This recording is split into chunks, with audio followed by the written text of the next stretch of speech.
ఆయన సంస్కర్త కాబట్టే స్త్రీ విద్యను కోరుకున్నాడు. ఆ స్త్రీ విద్యకి విలువ ఆయనకే తెలిసింది. అందుకే స్త్రీలకు కూడా సమానమైన హక్కులు ఉండాలని రాజ్యాంగంలో పొందుపరిచారు. ఎవరు? బాబాసాహెబ్ అంబేద్కర్ గారు. మన దేశానికి 1947 15th ఆగస్ట్ స్వాతంత్ర్యం వచ్చింది. ఆ స్వాతంత్ర్యం వచ్చే ముందు చాలా రకాల డిబేట్స్ జరిగాయి. అప్పుడు బ్రిటిష్ పాలకుడైనటువంటి విన్స్టన్ చర్చిల్ చివరి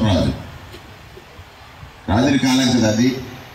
ఆ చివరి రాజు గారు మహాత్మా గాంధీని అడుగుతాడు, గాంధీజీ ఎందుకు స్వాతంత్రం ఒక్కడే ఈ ఉద్యమాన్ని చేస్తున్నాం? ఒక్కడమంటే ఆయన వెనక చాలా శక్తి ఉంది కనుక. మేము ఆల్రెడీ ఈ దేశానికి కావాల్సిన మౌలికమైనటువంటి వసతులు ఇక్కడే మన పక్కన కాటన్ బ్యారేజ్ గురించి కానీ, ఆ పక్కకి వెళ్తే రైల్వే స్టేషన్ గురించి కానీ, ఇంకో చోటకి వెళ్తే హాస్పిటల్ గురించి కానీ, పరిపాలన కోసం కలెక్టరేట్ గురించి కానీ, ఇవన్నీ మేము చేస్తున్నాం కదా. కానీ నీకు ఎందుకు స్వాతంత్రం అంటాడు చర్చ. ఆ రోజు గాంధీజీ అన్న మాట మీరు దానికి సాక్షులు కాబట్టి మీకే చెప్తున్నా. గాంధీజీ ఏమంటారంటే,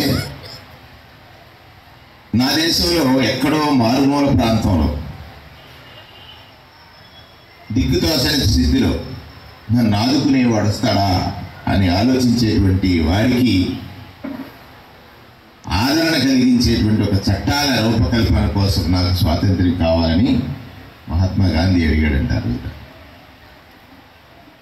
ఏమో మీలో ఎక్కడా కూడా చరణం రాలేదురా, గాంధీజీ అడిగిన మాట గురించి ఇవాళ ఎంత స్వేచ్ఛగా బ్రతుకుతున్నాం అంటే కారణం ఎక్కడో మారుమూలన దిక్కుతోచక నా కోసం ఒకడు వస్తాడా అనే ఆశతో చూసేవాడి కోసం ఒక చట్టాన్ని రూపకల్పన చేయడానికి నాకు స్వాతంత్రం కావాలని ఎవరు అడిగారు? గాంధీజీ అడిగారు. 76, 77 స్వాతంత్రం అంటే 72 ఏళ్ల తర్వాత గాంధీజీ కోరుకున్న ఒక వ్యవస్థ సృష్టించబడింది. అదే సేవా సైన్యం, వాలంటీర్ వ్యవస్థ. సేవా సైన్యం అంటారు నేను. ఈ దేశంలో పాలకుడు అంటే పెద్ద సేవకుడిగా ఉండాలనేది వారి ఆలోచన. మన దేశానికి స్వాతంత్రం ఇచ్చేటప్పుడు ఇంకొక మాట కూడా అన్నారు వారు. ఈ దేశంలో చాలా కులాలు ఉన్నాయి, కులాలకు ఆచారాలు ఉంటాయి, మతాలు ఉన్నాయి, మతాలకి గ్రంథాలు ఉన్నాయి.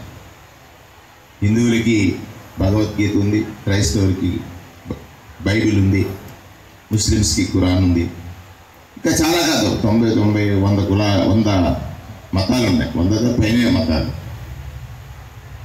ఈ కులాలు అయితే 5,700 కులాలు ఉన్నాయి మన దేశంలో. భిన్నమైనటువంటి సంస్కృతులు ఉన్నాయి. ఈ దేశానికి ప్రజాస్వామ్యం ఎంతో 6 నెలలు కూలిపోతారండి. కానీ ఒక కారణ జన్ముడు మేధావి బాబాసాహెబ్ అంబేద్కర్ ప్రపంచ దేశాలు విస్తుపోయేలాగా 76 ఏళ్ళు ఈ ప్రజాస్వామ్యం పరిణమిల్లుతుందనంటే ఎంత గొప్ప రాజ్యాంగానికి మనకి ఇచ్చాడు ఒకసారి ఆలోచించమని మిమ్మల్ని అందరినీ నేను కోరుతా ఉన్నాను.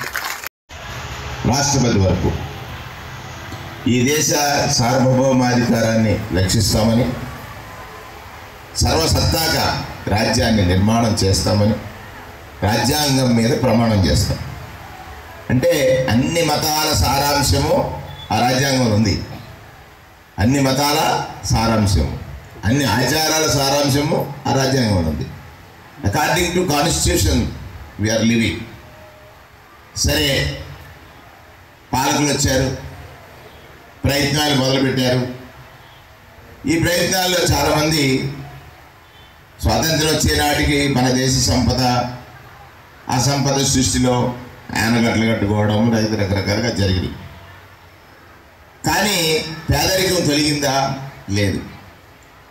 పేదరికం మీద పేదవాడు ఎప్పుడు కూడా యుద్ధం చేస్తాడు, ఓడిపోతాడు. పేదరికం మీద పేదవాడు ఆ రోగాన్ని తగ్గించుకోవడానికి చాలా ప్రయత్నాలు చేస్తాడు, చివరికి దాని చేతిలో ఓడిపోతాడు. కానీ డాక్టర్ రాజశేఖర రెడ్డి గారు వైద్యుడు, ఆయన చెయ్యి పట్టుకుని శరీరానికి వైద్యం చేశాడు. ముందు ఆరోగ్యశ్రీ అనే ఒక కార్డు తీసుకొచ్చి